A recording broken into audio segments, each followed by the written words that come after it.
Bonjour à tous et bienvenue dans Dame & Doc, la capsule incontournable du podcast État d'âme. Aujourd'hui, plongeons ensemble au cœur de la santé des femmes en compagnie des meilleurs professionnels de santé. Chaque épisode vous offre des informations précieuses, des conseils avisés, du contenu préventif et des astuces pratiques sur les sujets qui vous concernent. Nos experts sont là pour partager leur savoir et leur expérience afin de vous aider à mieux comprendre et gérer les défis de votre santé. Préparez-vous donc pour des épisodes riches et instructifs. Je vous laisse maintenant découvrir l'expert du jour. Excellente écoute. Bonjour à toutes et à tous, je m'appelle Marine Manard, je suis neuropsychologue, docteur en sciences psychologiques et aujourd'hui je vais vous parler de l'anxiété et du stress. Alors, cette anxiété et ce stress, dans nos quotidiens à 1000 à l'heure, on y est tous et toutes confrontés. Par contre, chez certaines personnes, il prend un peu trop de place. Et donc, c'est à ce moment-là qu'on va avoir effectivement des problématiques dans le quotidien qui vont impacter notre fonctionnement. Et c'est là qu'un psychologue ou un professionnel peut être utile. On va en parler tout à l'heure. Alors d'abord, qu'est-ce que c'est l'anxiété et le stress? C'est un sentiment. Alors déjà, l'anxiété et le stress, c'est un petit peu différent. Donc il va y avoir une situation qui va générer justement cette émotion, soit via des mécanismes internes, on va être en stress par exemple parce que justement on a peur de louper son examen alors qu'on a bien étudié, que tout va bien, ou des phénomènes extérieurs. Par exemple, on traverse la rue et la voiture ne nous a pas vus, elle freine in extremis devant nous, on va être stressé, on va avoir un coup de stress. Et donc cette peur, en fait, ce stress va provoquer la libération d'une hormone dans le cerveau qui s'appelle le cortisol, qui va venir dire à notre cerveau « Ok, là, il faut réagir, il y a un truc qui se passe » et donc, en général, ça nous permet de se mettre en sécurité, globalement. L'anxiété, elle, va être plus sournoise. C'est une cousine, en quelque sorte, du stress. Et cette anxiété, elle va être plus intériorisée. Elle va être plus permanente. Elle va venir s'installer, mener à une tendance à anticiper tout le temps plein de choses. Ceux qui sont parents, qui nous écoutent, vont connaître ce sentiment d'anticiper, de suranticiper, d'imaginer tous les scénarios possibles et d'avoir cette boule dans l'estomac qui va grandir et qui va parfois nous empêcher de respirer. Cette anxiété, évidemment, va générer aussi cette hormone du stress et le cortisol et va souvent avoir un impact sur le quotidien également. Alors, comme je le disais, on vit tous dans une période stressante. On voit des actualités abominables à la télévision, on a parfois des boulots qui sont stressants. Voilà, il peut y avoir une multitude de facteurs qui vont générer du stress au quotidien. L'anxiété, elle, va être plutôt catégorisée en deux types, en fait. Il va y avoir une anxiété plutôt, disons, directe, avec, on a une anxiété sur un phénomène qui va se produire. Là, on sait que on a un examen qui arrive en juin, on est anxieux parce que si on rate, on va avoir peut-être un problème avec la validation de son année. Peut-être que c'est justement un examen qui nous tient à cœur parce que, pour plusieurs raisons. Donc en fait, on va suranticiper sur cet examen et on va générer une anxiété sur un événement particulier réel. Il y a des formes d'anxiété aussi, un deuxième type qui va être plutôt lié à de l'anxiété plutôt imaginaire. C'est-à-dire qu'on va se projeter dans des scénarios qui sont plutôt de l'ordre de l'imaginaire, du peu réel, bien que ça ne soit pas nécessairement totalement farfelu non plus. Donc sur l'anxiété, on va distinguer des profils en fait qui sont assez différents. Du stress, par exemple, d'avoir trop de dossiers à gérer sur la journée. Bon, là, c'est concret, c'est direct, il y a beaucoup de dossiers à traiter parce que c'est une période compliquée au travail, on est stressé, mais on sait que ce stress, il va passer. Les personnes qui ont un trouble de l'anxiété, un syndrome anxieux notamment, ou un trouble d'anxiété généralisée, ça va être en permanence pour à peu près tous les domaines de vie, en fait. Il y a des personnes anxieuses qui vont se réveiller le matin en étant en stress, justement, de savoir ce qu'elles vont faire à manger le soir, par exemple. Donc ça va être une forme de trouble anxieux parce que absolument tout ce qu'elles vont pouvoir faire, tout ce qui va pouvoir se passer chez elles ou chez leurs proches va pouvoir être synonyme d'un stress et synonyme de suranticipation, de recherche de solutions permanentes. Cette anxiété est liée notamment à une difficulté avec l'inconnu, avec l'incontrôlable, en fait. C'est, clairement, j'aime bien l'appeler la maladie du si. Oui, mais si il se passe ça, alors je serai dans l'embarras. Oui, mais alors si ça se passe pas comme ça, il peut se passer ça, et donc là, ça n'ira pas non plus. En fait, ça va être le si qui va systématiquement donner lieu à quelque chose de négatif, en gros, ou une catastrophe ou quelque chose d'abominable. Et donc, que ce soit le stress quotidien, je pense notamment au stress professionnel, mais ça peut être toute forme de stress, et l'anxiété vont avoir un impact évidemment sur le corps. Ça va fatiguer l'organisme qui est en permanence en état d'alerte, évidemment, et qui va constamment réfléchir, cogiter, ruminer, chercher des solutions ou être simplement en production continue de cortisol qui va... Alors, le cortisol, je tiens quand même à préciser, ça reste une hormone qui est nécessaire à notre vie. On vit tous avec des niveaux de cortisol qui vont varier en fonction de la journée. Le cortisol va nous permettre de nous réveiller le matin et d'avoir une certaine vigilance suffisante que pour pouvoir fonctionner normalement. Là où il y a un problème avec le cortisol vis-à-vis du stress, c'est quand il augmente de trop.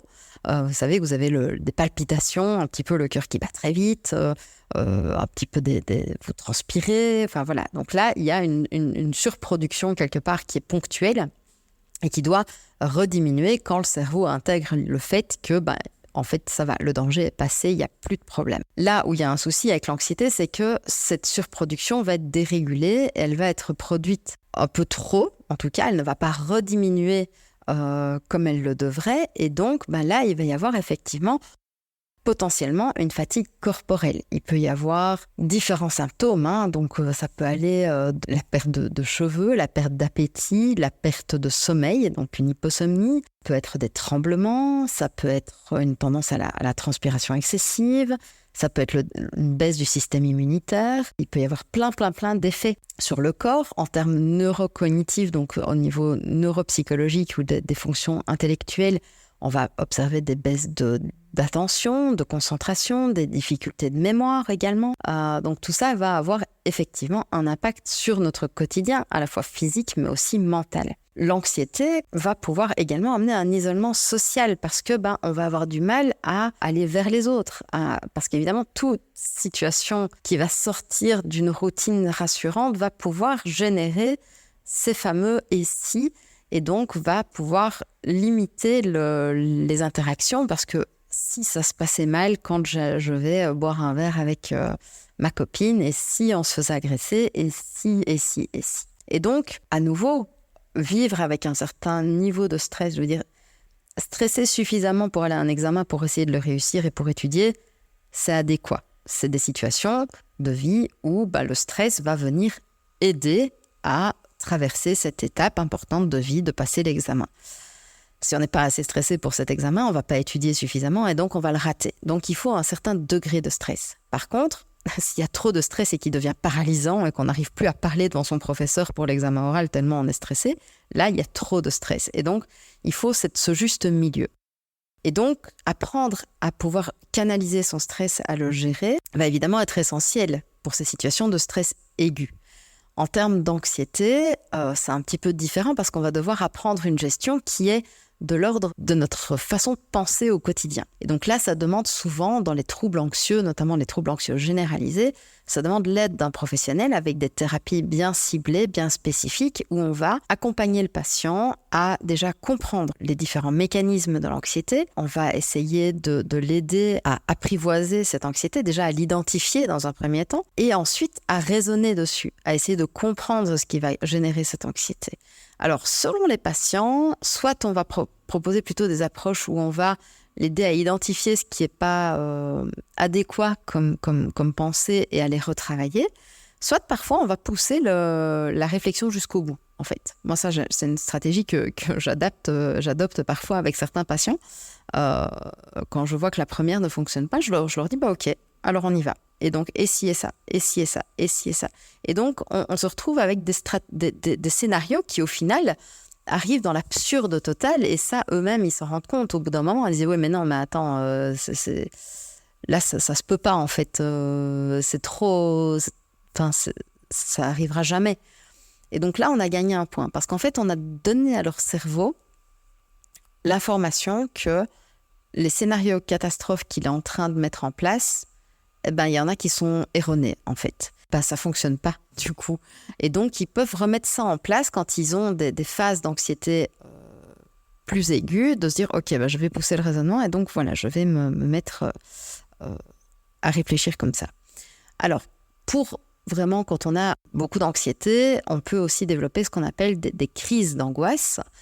Et donc, ça va donner lieu à des symptomatologies qui peuvent ressembler parfois à des crises cardiaques. J'ai régulièrement des patients qui vont aux urgences persuadés qu'ils font une crise cardiaque ou un infarctus. En fait, ils font, entre guillemets, juste une crise d'angoisse. C'est souvent ce qu'il leur est dit aux urgences. Alors, je dis juste parce que, entre guillemets, parce que c'est extrêmement angoissant, justement, de faire une crise d'angoisse et d'avoir l'impression littéralement de mourir. En fait, le cœur s'accélère, on a des palpitations, on peut avoir très mal à la tête, des difficultés à respirer, des raideurs musculaires. Et donc, clairement, on est vraiment, on a littéralement l'impression de mourir. C'est vraiment quelque chose de très, très difficile à vivre. Et en plus, après, on se sent souvent un peu ridicule en sortant de l'hôpital parce que, on nous dit que c'est juste dans la tête. Donc, c'est vrai que c'est un trouble qui est assez difficile à vivre parce qu'il est très invalidant, le trouble anxieux généralisé, et en même temps, il n'est pas visible. Donc, du coup, c'est assez difficile à vivre. Par ailleurs, quand on est très anxieux ou quand on a un coup de stress, même sans que ce soit un trouble anxieux généralisé, une technique que j'aime assez bien pour permettre au système nerveux de s'apaiser assez rapidement, au-delà des exercices de respiration. Donc, évidemment, on va favoriser la respiration. Moi, j'aime bien la cohérence cardiaque. C'est vraiment un exercice que je propose presque à tout le monde. Ça va être donc d'inspirer pendant 3, 5 ou 7 secondes selon nos capacités respiratoires. On va inspirer pendant le temps qu'on a choisi, bloquer la respiration pendant le même temps, souffler pendant le même temps et puis rebloquer et ainsi de suite. C'est un peu ce qu'on appelait la respiration en carré aussi. Donc ça, c'est un exercice intéressant. Par contre, c'est pas toujours suffisant.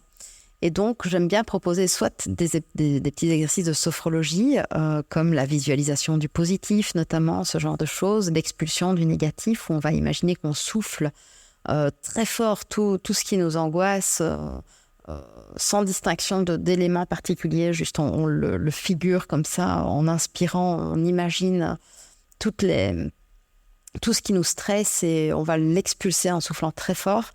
On va se projeter aussi dans des situations positives, entraîner le cerveau aussi à visualiser des projections positives. Ça va être très intéressant aussi comme exercice parce que l'anxieux a tendance à se projeter dans des situations très négatives. Un exercice assez radical, ça va être la technique de l'eau froide. Alors, c'est un peu horrible à dire, mais évidemment, il faut le faire de façon consentante chez quelqu'un qui le fait lui-même. Mais effectivement, la technique du bol d'eau froide, ça marche assez bien. Quand on n'est vraiment pas bien, qu'on a un peu de l'anxiété comme ça qui reste... qu'on n'arrive pas à réguler, c'est assez intéressant de s'appliquer de l'eau froide. Alors, pour les plus courageux, on remplit un saladier avec de l'eau bien fraîche, voire même des glaçons, et on va venir tremper le visage dedans. Ça, c'est pour ceux qui n'ont pas l'impression de suffoquer déjà et qui n'ont pas de problème avec ça. Parfois, simplement se laver les mains à l'eau froide, mouiller les avant-bras, éventuellement la nuque, à l'eau froide peut déjà permettre de diminuer les tensions de façon assez intéressante.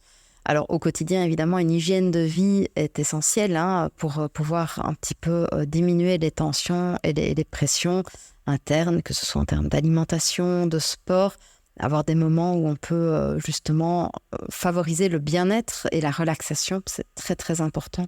Avec une mention spéciale pour les personnes qui aiment tout ce qui est méditation, sophrologie, yoga, qui veulent s'y mettre, il faut trouver la technique qui vous convient, surtout chez les anxieux. Parce que, en fait, on vend énormément la méditation pleine conscience et je n'ai absolument rien contre cette technique-là qui est vraiment formidable pour les personnes chez qui ça fonctionne. Mais c'est pas, toutes les techniques de relaxation ne sont pas bonnes pour tout le monde. Ça, c'est important à dire quand même. Et donc, je pense qu'il faut vraiment garder en tête qu'on peut tester plein de techniques et trouver celle qui nous convient. C'est pas parce que tout le monde fait de la méditation pleine conscience ou que tout le monde dans votre entourage fait du tai chi ou du qigong ou je ne sais quoi, que cette technique-là va fonctionner chez vous. Donc, c'est vraiment important de pouvoir tester différentes choses, de pouvoir se dire « Ok, ça j'aime bien, ça j'aime pas ». Par exemple, la méditation pleine conscience, chez les personnes qui sont déjà très observatrices de leur système interne, qui sont sujettes aux crises d'angoisse, par exemple, ça peut provoquer évidemment des états de mal-être et éventuellement des crises d'angoisse. Donc ça, il faut quand même rester vigilant là-dessus, éventuellement prévenir la personne chez qui vous allez faire de la méditation de votre difficulté d'anxiété pour qu'elle puisse aussi adapter les exercices. Donc ça, c'est assez intéressant. Un dernier point sur lequel j'aimerais vraiment assister, c'est plutôt pour l'entourage. Si vous avez des personnes qui souffrent de troubles anxieux généralisés, qui font des crises d'angoisse, que vous assistez à ça, ne pas leur dire de respirer, s'il vous plaît.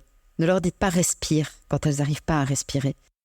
Parce qu'elles essayent de respirer. Il n'y a rien de plus angoissant quand on a l'impression d'étouffer que quelqu'un qui nous dit respire. Évidemment qu'on essaie de respirer. Tout le monde essaie de respirer tout le temps. Or, la personne qui fait une crise d'angoisse, justement, elle n'arrive pas à respirer. Donc, lui dire de se calmer et de respirer, ça ne sert à rien. Par contre, là où c'est très intéressant, c'est qu'on va pouvoir lui dire de souffler. Alors là, ça paraît totalement contre-intuitif parce que la personne qui a l'impression de suffoquer, elle n'a pas du tout envie de souffler, justement, vu qu'elle a l'impression de manquer d'air, donc elle va continuer à inspirer. Sauf que quand on est en crise d'angoisse, on a tendance à inspirer, mais l'air est bloqué au-dessus du diaphragme, ce qui fait que le poumon ne se remplit pas totalement, ce qui donne cette impression de suffoquer, justement. Et donc, le fait d'arriver à souffler tout l'air va permettre justement à la personne de reprendre une réelle inspiration. Et donc, c'est intéressant quand on a quelqu'un qui est en crise d'angoisse, ça va être de la focaliser sur ce qu'elle a à faire, qu'elle peut réaliser. Parce que respirer, elle sait qu'elle doit le faire, elle n'y arrive pas. Par contre, si vous lui dites de souffler, ça, elle n'y a pas pensé probablement, vu qu'elle essaye d'inspirer, elle. Et donc, lui dire souffle, éventuellement en lui massant le diaphragme, va parfois permettre justement de caler la crise, de faire souffler la personne et donc justement de reprendre une respiration qui est plus adéquate. Donc ça, c'est un exercice intéressant. Et même si vous êtes sujet à l'anxiété, ça va être justement de souffler grandement pour pouvoir justement reprendre une respiration, si possible ventrale. Mais ça, c'est un autre sujet à voir avec évidemment quelqu'un qui va pouvoir accompagner l'apprentissage de la relaxation et de la respiration ventrale qui est évidemment meilleur. Alors, quand consulter un professionnel? Ça, c'est la bonne question parce qu'évidemment, comme je le disais, on est tous confrontés au stress et dans certains cas à l'anxiété, mais qui est parfois tout à fait gérable au quotidien, on arrive à fonctionner avec. Donc, dans ces cas-là, je vais dire, il faut aller vers le professionnel quand nous, on en ressent le besoin. Là où il y a vraiment urgence de consulter un professionnel et où la question ne doit même pas se poser, en fait, où il faut y aller, à mon sens en tout cas, c'est quand il y a un impact à nouveau sur le quotidien. J'en reviendrai toujours à ça. C'est qu'on peut avoir toutes les difficultés, tous les syndromes, toutes les comportements d'une palette quelconque. À partir du moment où il y a un problème de fonctionnement, où la vie quotidienne est perturbée par ça, c'est là qu'il faut aller consulter d'office. C'est le signe que c'est le moment d'aller chercher un soutien, soit avec un psychiatre qui va pouvoir prescrire un médicament pour diminuer la quantité d'anxiété et travailler ensuite en fond avec un thérapeute, un psychologue qui va pouvoir venir aider à travailler sur l'anxiété. Il faut toujours garder à l'esprit que les médicaments doivent servir de béquille selon moi. Et donc le psychiatre et le psychologue doivent pouvoir travailler ensemble pour pouvoir améliorer la qualité de vie du patient et lui permettre de se passer justement de cette aide pharmacologique, le médicament devant être là normalement pour pouvoir limiter la quantité de symptômes anxieux ou dépressifs, parce que parfois ça va même de pair d'ailleurs, pour pouvoir justement mettre en place les exercices thérapeutiques et le travail de fond. Donc idéalement, vraiment dans l'idéal, on va travailler à la fois avec un psychiatre qui va évaluer le besoin éventuel de pharmacologie et de médicaments, et le psychologue qui, lui, va venir, ou elle, va venir travailler sur les émotions, la gestion du stress, l'expression, le travail sur l'anxiété, les crises d'angoisse, etc. Donc ça, c'est vraiment, pour moi, un aspect essentiel qui, malheureusement, est difficile à mettre en place à la fois en termes d'accès aux professionnels, et aussi en termes financiers, évidemment, parce que tout ça a malheureusement un coût qui est pas toujours pris en charge de façon optimale. Donc voilà, mais évidemment ne pas rester seul avec son stress et son anxiété. Souvent, on se pense très seul dans ces situations, mais on est beaucoup à en vivre. Il y a notamment parfois même des comptes sur les réseaux sociaux qui permettent aussi de relativiser, de se sentir moins seul. Des communautés, des groupes de parole aussi qui peuvent être assez intéressants. Et à nouveau, ça va dépendre de chaque patient. Il y en a chez qui ça va augmenter l'angoisse. Et donc là, évidemment, je déconseille fortement. Par contre, il y en a d'autres à qui ça va faire du bien de se sentir en groupe et de se sentir ensemble dans cette difficulté. Donc, à tester à nouveau en fonction de nos sensibilités personnelles. Un livre que j'aime beaucoup pour accompagner le trouble anxieux et le stress, c'est « Arrêtez de vous faire du souci pour tout et pour rien ». Bélanger la douceur et léger. C'est assez amusant, leur nom d'auteur, ils ont bien choisi. Mais ce sont des auteurs qui ont écrit un livre assez abordable, qui est très agréable à lire, très facile à lire, avec beaucoup d'exercices dedans. Il est publié chez Odile Jacob. Et donc, c'est vraiment un très chouette ouvrage dont je me sers beaucoup en consultation. Et donc, ce sont des psychologues, notamment, qui ont fondé le centre de traitement de l'anxiété à Québec. Donc, voilà, ça, c'est pas du tout c'est un livre de professionnels, vraiment à destination de personnes atteintes du trouble anxieux et de stress et d'anxiété en général. Voilà, j'espère que j'ai pu répondre à vos questions et vous éclairer un petit peu sur le trouble anxieux. Je vous souhaite à toutes et tous une très très belle journée. Restez à l'écoute, car vous êtes sur le point de découvrir un monde où vos émotions trouvent écho.